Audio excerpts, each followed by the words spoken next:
آدم علیہ السلام کے زمانے سے لے کے نوح علیہ السلام کے زمانے تک کعبۃ اللہ جھکا تو رہا. نوح علیہ السلام کے زمانے میں جب طوفان آیا تو طوفان کے اندر کیا ہو گیا, کعبۃ اللہ بالکل کیا ہو گیا, گر گیا. علامتیں باقی تھی, صرف اس کا فاؤنڈیشن باقی تھا, اوپر کی عمارت کیا ہو گئی. پھر آگے چل کر ابراہیم علیہ السلام کو حکم ہوا کہ کعبۃ اللہ کی کیا کرو, تعمیر کرو, اس کی دیواروں کو بلند کرو.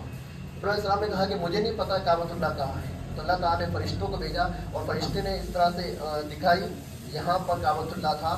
اس کے بعد کعبۃ اللہ کو ابراہیم علیہ السلام نے اپنے بیٹے اسماعیل علیہ السلام کا اس کی کیا کرے, مکمل تعمیر کر دی. ٹھیک ہے. اب یہ تعمیر کب تک رہی؟ قوم عمالقہ, داؤد علیہ السلام کے زمانے تک. قوم عمالقہ ایک قوم تھے. اس زمانے کے اندر تھوڑا سا کیا ہوگا, کعبۃ اللہ کی عمارتیں بوسیدہ ہو گئی تھی, تو قوم عمالقہ نے اس کو واپس سے اصل میں تعمیر کیا. پھر ایک بہت بڑا زمانہ گیا, قبیلہ جرہم, بہت زمانے بڑا قبیلہ تھا جرہم. ان کے زمانے کے اندر بھی اس کی واپس ریکنسٹرکشن کیا گیا, تھوڑا سا بوسیدہ ہو گیا تھا تو اس کو ریپیئر کیا گیا. اس کے بعد پھر اللہ کے نبی صلی اللہ علیہ وسلم کے بچپن میں قریش نے کعبۃ اللہ کو کیا کیا ہے, بنایا ہے. کیا کیا ہے, بنایا ہے. اور جب قریش نے جب اس کو بنایا, مکہ کے سردار جب اس کو بنایا, تو اس وقت انہوں نے بہت سارے چینجز کر دیے. چینجز کیا کیے کہ یہ جو حتیم جو ہم کو نظر آ رہا ہے, یہ حتیم اندر تھا کعبۃ اللہ کے اندر. قریش نے اس کو باہر لے کر آیا. اس لیے حکم یہ ہے کہ طواف ہوگا حتیم کے باہر سے ہوگا. حتیم کے درمیان میں جو طواف کیا اس کا طواف نہیں مانا جائے گا. کیوں نہیں مانا جائے گا؟ اس لیے کہ حتیم بھی کعبۃ اللہ کا حصہ ہے, پر یہ اندر کو تھا. قریش نے کیا کر دیا, اس کو باہر لا دیا. ایک چینجز یہ کیا. دوسرا چینجز قریش نے یہ کیا کہ کعبۃ اللہ کا جو دروازہ ہم کو نظر آتا ہے نا, بڑی ہائٹ کے اوپر ہے, 6-7 فٹ کے اوپر ہے. دیکھتے نا, ہاتھ بھی لگاؤ تو اس کے ہاتھ صرف دہلیز تک جاتے, اتنے اوپر. تو کعبۃ اللہ کا دروازہ اتنا اوپر نہیں تھا, زمین سے 1-2 فٹ کے اوپر تھا. قریش نے اس کے دروازے کی ہائٹ کو بڑھا دیا. دوسرا چینجز. تیسرا چینجز یہ کیا کہ ابراہیم علیہ السلام کی جو تعمیر تھی اس کے اندر کعبۃ اللہ کو 2 دروازے تھے, ایک ایگزٹ ایک انٹر. پہلے انٹر کرو, ایک سائڈ سے باہر کو نکلو, یہ تھا. لیکن ہوا یہ کہ انہوں نے 2 دروازوں کا ایک دروازہ کر دیا اور ایک دروازہ بند کر دیا. 3 چینجز کس نے کیا تھا؟ قریش نے کیے تھے. ٹھیک ہے. تو یہ حتیم کیا تھا؟ کعبے کا حصہ تھا, اس کو باہر لے کر آ گئے. لیکن باہر آنے کے بعد بھی اس کو کعبے کا حصہ ہی کہیں گے. طواف کرنے والا اس کے باہر سے کیا کرے گا؟ طواف کرے گا. اور کچھ باتیں سن لو کعبۃ اللہ کے تعلق سے. اب اللہ کے نبی صلی اللہ علیہ وسلم کو جب نبوت ملی, نبوت ملنے کے بعد اللہ کے نبی نے ایک مرتبہ اپنی خواہش ظاہر کی. اماں عائشہ رضی اللہ عنہ سے کہا, عائشہ جو اس کعبۃ اللہ کو دیکھتی ہے یہ کتنا مبارک گھر ہے, کتنا عظیم گھر ہے. میرا دل چاہتا ہے کہ قریش نے اس کے اندر جو چینجز جو کیا ہے نا, وہ چینجز میں ختم کر دوں. ابراہیم علیہ السلام نے حتیم کو اندر رکھا تھا, یہ حتیم کو میں واپس کعبۃ اللہ کے اندر لے جاؤں. جو اس کی جو ایک دروازہ تھا اس کو میں واپس 2 دروازے کر دوں, اور کعبے کی جو دروازے کی جو ہائٹ جو اوپر لی گئی اس کو میں واپس نیچے کر دوں. یہ میرا دل چاہتا ہے. لیکن اللہ کے نبی نے کہا اس کو بنانے والے چونکہ قریش ہے کیا, اور یہ ابھی ابھی اسلام کے اندر داخل ہوئے, اگر میں اس کے اندر واپس چینجز کروں گا تو یہ قریش کیا ہو جائیں گے, ناراض ہو جائیں گے. تو قریشیوں کی دل جوئی کی وجہ سے اللہ کے نبی نے اپنی خواہش کا اظہار تو کیا, لیکن اس کو عملی جامہ نہیں پہنایا, اس کو یوں ہی کہہ کر کے چھوڑ دیا. اور بکر صدیق کا زمانہ گیا, عمر کا زمانہ گیا, عثمان کا زمانہ گیا, علی کا زمانہ گیا, معاویہ رضی اللہ عنہ کا زمانہ گیا. اس کے بعد حضرت زبیر رضی اللہ عنہ کی حکومت آئی مدینہ کے اندر.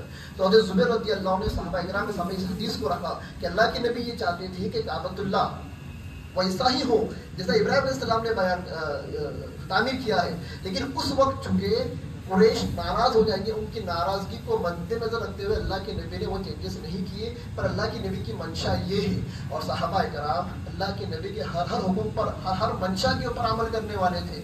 سب صحابہ نے اتفاق رائے کی, اور حضرت زبیر نے کیا کر دیا, کعبۃ اللہ کی وہ عمارت کو توڑ دیا, حتیم کو اندر لے لیا, ایک دروازے کے 2 دروازے کر دیے, دروازے کی ہائٹ اوپر کی, اس کو واپس سے نیچے لے کر آئے. اب کچھ زمانے کے بعد حجاج بن یوسف ایک ظالم بادشاہ گزرا عراق کا, جس نے مدینہ کے اوپر چڑھائی کی, مکہ کے اوپر چڑھائی کی, اور چڑھائی کر کر مکہ کو فتح کر لیا. کیا کر لیا؟ فتح کر لیا. اب فتح جب کیا تو بہت خونریزی کی اس نے, یہاں تک کہ کعبۃ اللہ کا غلاف بھی جڑ گیا, بہت نقصان ہوا. پھر حجاج بن یوسف نے جب دیکھا کہ اس عمارت کو بنانے والے کون ہیں, حضرت زبیر رضی اللہ عنہ, تو اس نے اس بات کو منظور نہیں کیا کہ زبیر کی حکومت کو ہم نے ختم کر دیا, اور یہ کارنامہ حضرت زبیر کا تا قیامت باقی رہے. حجاج بن یوسف نے وہاں پر کیا کیا, ایک فتنہ ڈالا. کیا ڈالا؟ فتنہ ڈالا. ایک فتنہ یہ ڈالا, علماء اکرام کو بلایا, کچھ تابعین کچھ صحابہ کو بلایا کہ اللہ کے نبی زندہ تھے تب بھی اللہ کے نبی نے چینجز نہیں کیے, یہ زبیر کون ہوتا ہے چینجز کرنے والا؟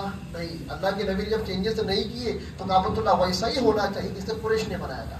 واپس حجاج بن یوسف نے کعبۃ کو توڑا ہے، عمارتوں کو توڑا ہے، اور جیسے قریش نے اس کو بنایا تھا واپس سے ویسے ہی بنا دیا. کیسے بنایا؟ حتیم کو باہر لے کر آیا، 2 دروازوں کا ایک دروازہ کر دیا، پھر دروازے ہیڈ کو بلند کر دیا.